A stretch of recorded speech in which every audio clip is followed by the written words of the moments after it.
میں ایک گہرا کنواں ہوں اس زمین پر، بے شمار لڑکے لڑکیوں کے لیے کہ ان کی پیاس بجھاتا رہوں۔ اس کی بے پناہ رحمت اسی طرح ذرے ذرے پر برستی ہے جیسے کنواں سب کی پیاس بجھاتا ہے۔ اتنی سی کہانی ہے میری، زین العابدین اور عاشی اماں کے بیٹے کی کہانی ہے۔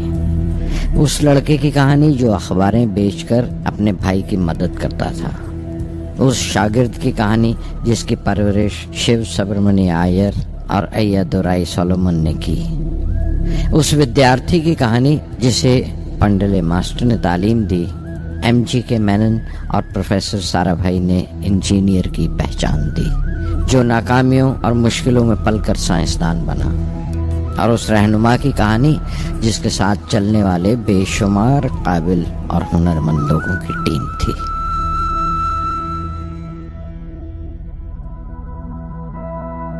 میری کہانی میرے ساتھ ختم ہو جائے گی، کیونکہ دنیاوی معنوں میں میرے پاس کوئی پونجی نہیں ہے۔ میں نے کچھ حاصل نہیں کیا، جمع نہیں کیا، میرے پاس کچھ نہیں اور کوئی نہیں، نہ بیٹا، نہ بیٹی، نہ پریوار۔ میں دوسروں کے لیے مثال نہیں بننا چاہتا، لیکن شاید کچھ پڑھنے والوں کو پریرنا ملے کہ انتم سکھ روح اور آتما کی تسکین ہے، خدا کی رحمت ان کی وراثت ہے۔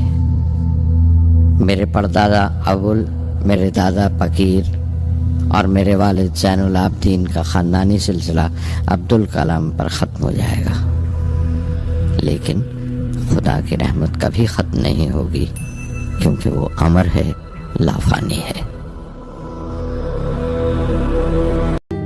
میں شہر رامیشورم کے ایک مڈل کلاس تمل خاندان میں پیدا ہوا۔ میرے ابا زین العابدین کے پاس نہ تعلیم تھی نہ دولت، لیکن ان مجبوریوں کے باوجود ایک دانائی تھی ان کے پاس اور حوصلہ تھا، اور میری ماں جیسی مددگار تھی عاشی اماں۔ ان کی کئی اولادوں میں ایک میں بھی تھا، بلند قامت ماں باپ کا ایک چھوٹے سے قد والا معمولی شکل و صورت کا لڑکا۔ اپنے پشتینی مکان میں رہتے تھے ہم، جو کبھی 19ویں صدی میں بنا تھا۔ کافی وسیع اور پکا مکان تھا رامیشورم کی مسجد اسٹریٹ میں۔ میرے ابا ہر طرح کے عیش و آرام سے دور رہتے تھے، مگر ضروریات کی تمام چیزیں میسر تھیں۔ سچ تو یہ ہے کہ میرا بچپن بڑا محفوظ تھا، مادی طور پر بھی اور جذباتی طور پر بھی، مٹیریلی اینڈ ایموشنلی۔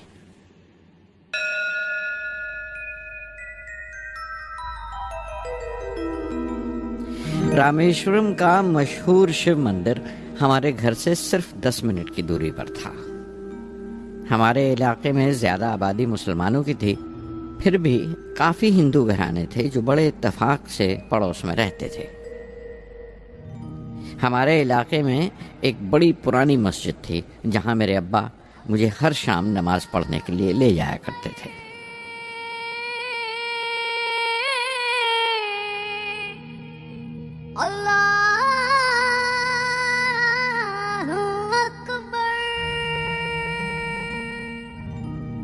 رامیشورم مندر کے بڑے پروہت پکشی لکشمن شاستری میرے ابا کے پکے دوست تھے۔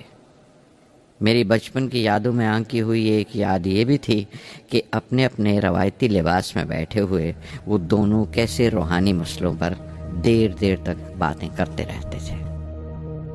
میرے ابا مشکل سے مشکل روحانی معاملوں کو بھی تمل کی عام زبان میں بیان کر لیا کرتے تھے۔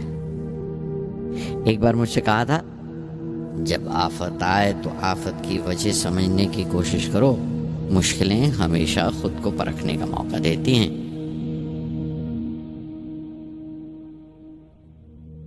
میں نے ہمیشہ اپنی سائنس اور ٹیکنالوجی میں ابا کے اصولوں پر چلنے کی کوشش کی ہے۔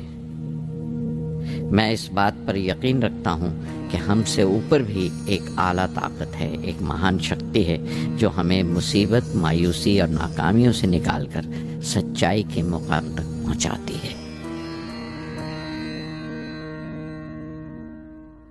میں قریب 6 برس کا تھا جب ابا نے ایک لکڑی کی کشتی بنانے کا فیصلہ کیا جس میں وہ یاتریوں کو رامیشورم سے دھنوش کوڑی کا دورہ کرا سکیں، لے جائیں اور واپس لے آئیں۔ وہ سمندر کے ساحل پر لکڑیاں بچھا کر کشتی کا کام کیا کرتے تھے، ایک اور ہمارے رشتہ دار کے ساتھ، احمد جلال الدین۔ بعد میں ان کا نکاح میری آپا زہرا کے ساتھ ہوا۔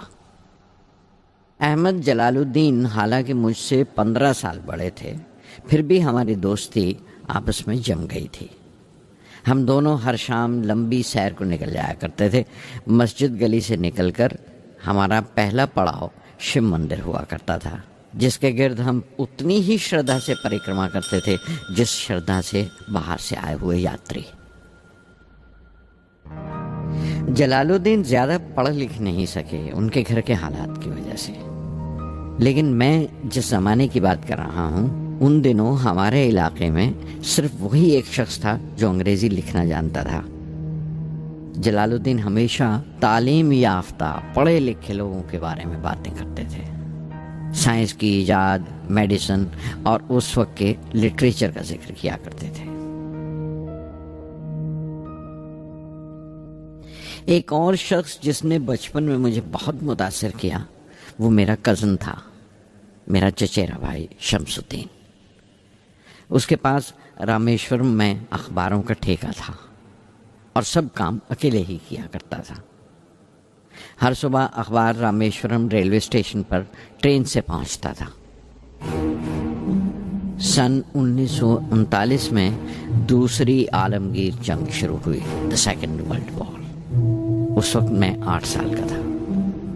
ہندوستان کو اتحادی فوجوں کے ساتھ شامل ہونا پڑا اور ایک ایمرجنسی کے حالات پیدا ہو گئے تھے۔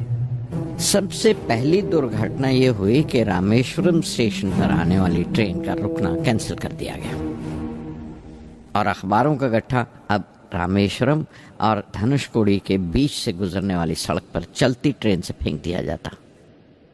شمس الدین کو مجبوراً ایک مددگار رکھنا پڑا جو اخباروں کے گٹھے سڑک سے جمع کر سکے۔ وہ موقع مجھے ملا اور شمس الدین میری پہلی آمدنی کی وجہ بنا۔